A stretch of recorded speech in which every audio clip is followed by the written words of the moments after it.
नमस्कार, आप देख रहे हैं न्यूज 9 भारत और मैं हूं आपके साथ अशोक चौहान। देश और दुनिया की तमाम खबरों पर आइए डालते हैं एक नजर। आजमगढ़ की रानी की सराय बाजार में समाजवादी पार्टी का पीडीए बूथ पंचायत प्रशिक्षण कार्यक्रम का आयोजन किया गया। मुख्य अतिथि के तौर पर मौजूद समाजवादी पार्टी के पिछड़ा प्रकोष्ठ के प्रदेश अध्यक्ष डॉक्टर राजपाल कश्यप ने कार्यक्रम में बीजेपी केंद्र व राज्य की सरकार पर जमकर निशाना साधा और कहा कि पीडीए ही एनडीए को हराएगा। डॉक्टर राजपाल कश्यप ने बीजेपी सरकार पर हर मोर्चे पर फेल होने का आरोप लगाया और कहा कि पिछड़ों दलितों, अल्पसंख्यकों, आदिवासियों का अधिकार छीना जा रहा है। युवाओं को नौकरियां नहीं दी जा रही है। प्रतिवर्ष 2 करोड़ रोजगार देने का वादा किया गया था, लेकिन हर वर्ष 2 करोड़ बेरोजगार हो रहे हैं। महंगाई चरम सीमा पर है, कानून व्यवस्था फेल है, महिला बेटी सुरक्षित नहीं है। पिछड़ों दलितों का सपा सरकार में जो सम्मान दिलाने का काम हो रहा था वह बीजेपी सरकार ने बंद कर दिया है। एनडीए के सहयोगी ओम प्रकाश राजभर कभी राजभरों के हक की बात नहीं करते, उनके आरक्षण को लेकर मुद्दा नहीं बनाते। उनको अपने लड़के को सांसद विधायक बनाना है, टिकट दिलवाना है। यही हाल संजय निषाद का भी है। अपने पार्टी के वह खुद अध्यक्ष है, अपने एक लड़के को विधायक बनाया, एक लड़के को सांसद बनाया, एक अन्य लड़के को विधायक बनाना चाह रहे हैं। इस मौके पर गुलाब राजभर, संग्राम यादव विधायक अतरौलिया, पूजा सरोज विधायक मेहनगर सहित अन्य लोग उपस्थित रहे। कार्यक्रम के आयोजक इसरार अहमद प्रमुख ने सभी के प्रति आभार प्रकट किया। सुनते हैं डॉक्टर राजपाल कश्यप और वरिष्ठ सपा नेता इसरार अहमद प्रमुख ने क्या कहा। न्यूज 9 भारत के लिए अमित खरवार की रिपोर्ट। समाजवादी पार्टी के राष्ट्रीय अध्यक्ष माननीय श्री अखिलेश यादव जी के निर्देश पे और आह्वान पे पूरे प्रदेश में पीडीए पंचायतों का आयोजन समाजवादी पार्टी पिछड़ा वर्ग प्रकोष्ठ कर रहा है और अभी प्रतापगढ़ में किया है, मऊ में किया है और आज आजमगढ़ में है। और ये पीडीए पंचायत अभी आजमगढ़ में हो रही है। उसके बाद में ये प्रत्येक विधानसभा, ब्लॉक और बूथों तक पीडीए पंचायत होगी। पीडीए ही एनडीए को उखाड़ फेंकने का काम करेगा और बीजेपी की 17 वर्ष की सरकार ने 10 वर्ष का केंद्र का कार्यकाल और 7 वर्ष का उत्तर प्रदेश का कार्यकाल, ये अपनी नाकाम रहे, हर मोर्चे पे नाकाम रहे। उन्होंने ना जाति जनगणना कराई, ना 2 करोड़ नौकरी का वादा किया था, ना नौकरियां दी। किसान की आय दुगनी करने का वादा किया था, वो भी नहीं किया। आरक्षण खत्म कर रहे हैं निजीकरण करके। प्रत्येक वर्ष 2 करोड़ इन्होंने बेरोजगार करने का काम किया है।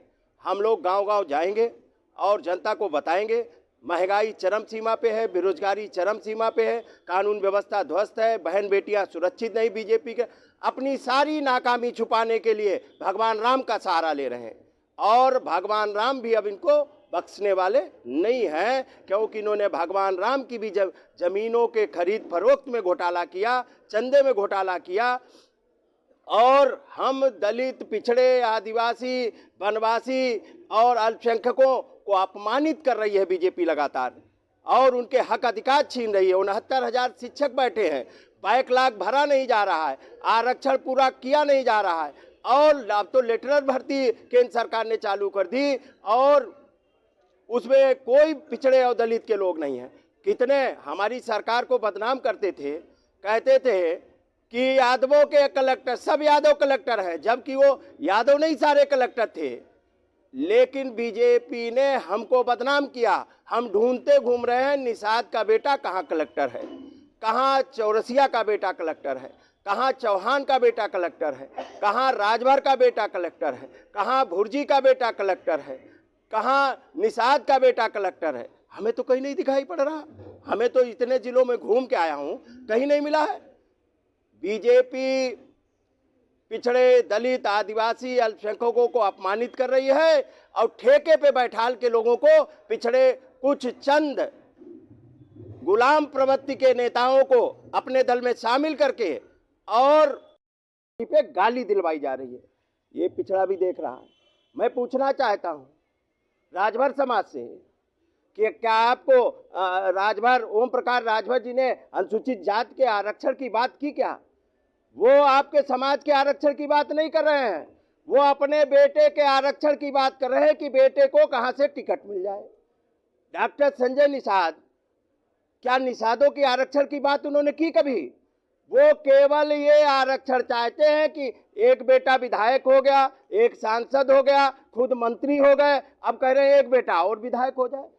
ये निषाद समाज के आरक्षण की बात नहीं कर रहे हैं, जिससे उनके बहन बेटियां, नौजवान निषाद समाज के, कश्यप समाज के, बिंद समाज के, मल्लाह समाज के, केवट समाज के, कहार समाज के लोगों को जो हक अधिकार मिले, आरक्षण मिले, जिससे थानेदार और कलेक्टर कप्तान बनते हैं, वो रास्ते जो माननीय अखिलेश यादव जी ने खोले थे, उन रास्तों को बीजेपी ने बंद करने का काम किया है। और हमारे सारे समाज के लोग, पिछड़ी जातियों के लोग लामबंद होके बीजेपी को हराने का काम करेंगे और माननीय अखिलेश यादव जी के नेतृत्व में उत्तर प्रदेश में, देश में नया प्रधानमंत्री देने का काम करेंगे। देखिए, पीडीए की बैठक तो हो ही रही है जगह जगह। ये मेन समाजवादी पार्टी के पिछड़ा प्रकोष्ठ के प्रदेश अध्यक्ष डॉक्टर राजपाल कश्यप जी आए हैं। ये मोस्ट बैकवर्ड की एक मीटिंग है। एक समझ लीजिए कि अन्य जाति के लोग नहीं हैं इसमें, सिर्फ मोस्ट बैकवर्ड के लोग आए हैं। इसलिए बुलाया गया कि भीड़ जुटाने से कोई फ़ायदा नहीं है। अन्य लोग आके भीड़ जुटा के चले जाते हैं, बस नेता खुश हो गए चले गए नहीं। इसका जो मकसद है, समाजवादी पार्टी जो मुलायम सिंह यादव जी की नीयत रही है कि हमारे 10 लोग हों, मजबूत हों, तो इसलिए मोस्ट बैकवर्ड के लोगों को ही बुलाया गया है कि जो लोग आवें और बात को सुने, वह बात गांव तक पहुंचावें ले जाके। प्रदेश अध्यक्ष आए हैं, वो भी अपना संदेश देंगे और छोटे मोटे जो विधानसभा स्तर के नेता वो भी अपना संदेश दे रहे हैं। मेन मकसद है समाजवादी पार्टी के लोग पीडीए में हैं, समाजवादी पार्टी को मजबूत करके पीडीए को मजबूत करें और प्रत्याशी को जिताने का काम करें। क्या संदेश है इस कार्यक्रम के माध्यम से ये है कि मोस्ट बैकवर्ड जो आया है, मोस्ट बैकवर्ड के प्रदेश अध्यक्ष भी हैं, वह ये बताना चाहते हैं कि 15% बीजेपी के वोट होके वो सरकार में आ रहे हैं। मोस्ट बैकवर्ड को लेके वो सरकार में आते हैं। तो इस मोस्ट बैकवर्ड के लोगों को अब तक जो गुमराह की थी बीजेपी, वह इन लोगों को बताएंगे कि आपका उसमें हित नहीं है, वहाँ आपको कुछ भला होने वाला नहीं है। आप समाजवादी सोच के हैं, आप समाजवादी में आइए और पीडीए के साथ होके अपनी सरकार बनाइए, अपने अधिकार की बात कहिए और अपने अधिकार को लीजिए, क्योंकि वहाँ सिर्फ वोट लिया जाता, अधिकार नहीं दिया जाता। मोस्ट बैकवर्ड के लोगों को कहाँ पोस्टिंग है, कौन दरोगा है, कौन सिपाही है, कौन कलेक्टर है, कौन जो है एसपी है, कुछ नहीं है। सिर्फ अब देखिए, इस मुल्क में ये लोग कहते हैं कि 130 करोड़ की जनसंख्या है हमारे देश की, और ये लोग कहते हैं कि हम विकसित भारत बना दिए। विकसित भारत कैसे हो गया? आप ही कह रहे हैं कि 130 करोड़ में हम 84 करोड़ लोगों को गल्ला बांट रहे हैं। तो जब 84 करोड़ लोग गरीब हैं तो विकसित भारत कैसे हुआ? नहीं ना हुआ। तो आप एक बात कहिए कि विकसित भारत बना लिए, या तो हमारे यहाँ गरीब हैं।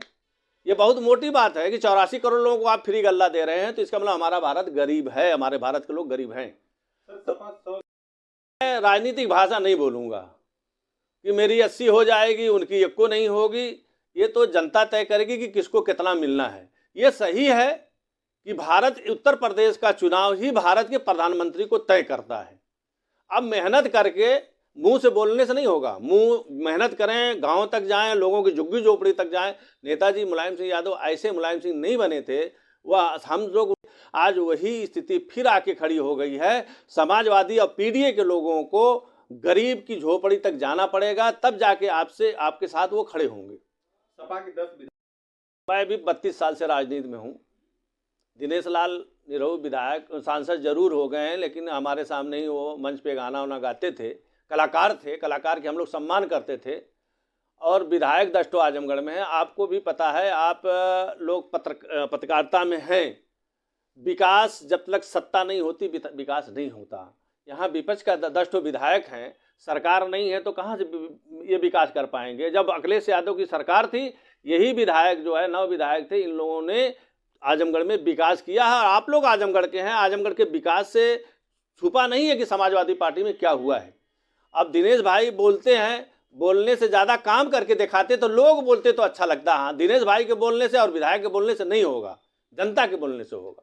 भाजपा जो है, इन लोगों ने जब बसपा की गवर्नमेंट 2007 में बनी, फिर समाजवादी की 2012 में बनी, तो इन लोगों ने यही प्रोपोगंडा किया कि समाजवादी की सरकार में यादव का काम हो रहा है, बहुजन सरकार में चमार का काम हो रहा है और अनुसूचित का नहीं हो रहा है, मोस्ट बैकवर्ड का नहीं हो रहा है।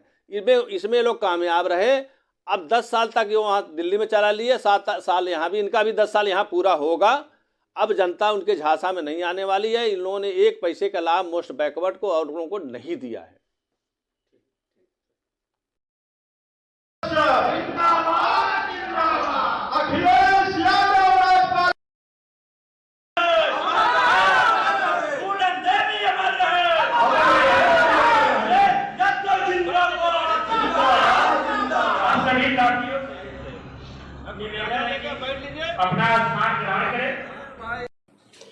यहाँ खबरों का सिलसिला कभी नहीं थमता। सिर्फ और सिर्फ बने रहिए न्यूज़ 9 भारत पर।